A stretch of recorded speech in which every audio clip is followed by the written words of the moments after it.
स्वागत है आप सभी का मेरे चैनल में दादी नानी की कहानियाँ। आज हम सुनने जा रहे हैं राधा अष्टमी की कहानी। तो आइए शुरू करते हैं। राधा अष्टमी की ये कहानी दो प्रमुख विषयों पर आधारित है।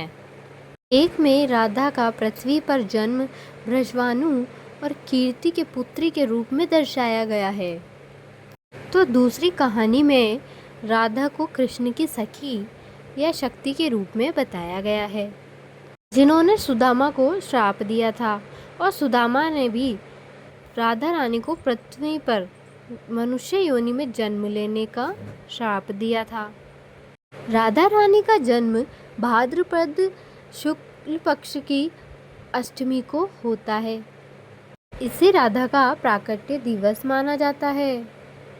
पौराणिक कथाओं के अनुसार राधा का जन्म पृथ्वी पर वृषभानु और कीर्तिदा के यहाँ हुआ था।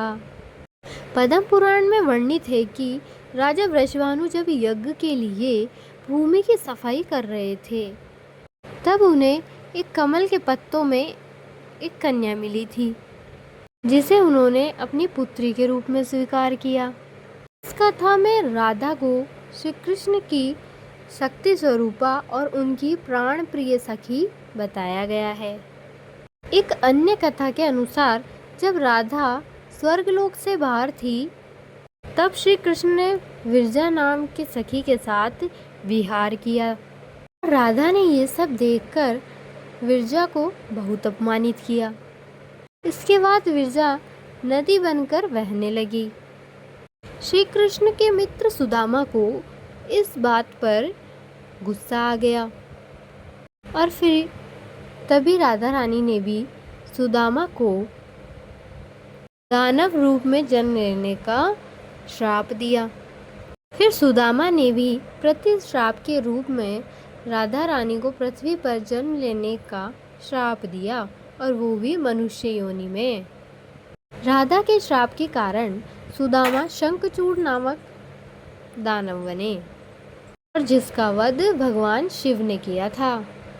सुदामा के श्राप के कारण राधा रानी मनुष्य योनि में पृथ्वी पर आई और उन्हें श्री कृष्ण का वियोग सहना पड़ा।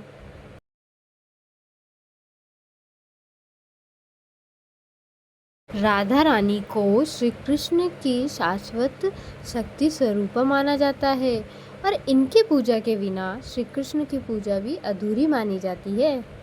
और राधा अष्टमी पर राधा रानी की पूजा करने से घर में सुख समृद्धि और ऐश्वर्य की प्राप्ति होती है।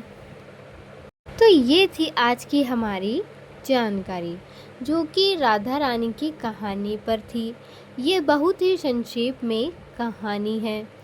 तो बताइए कैसी लगी आपको हमारी ये जानकारी।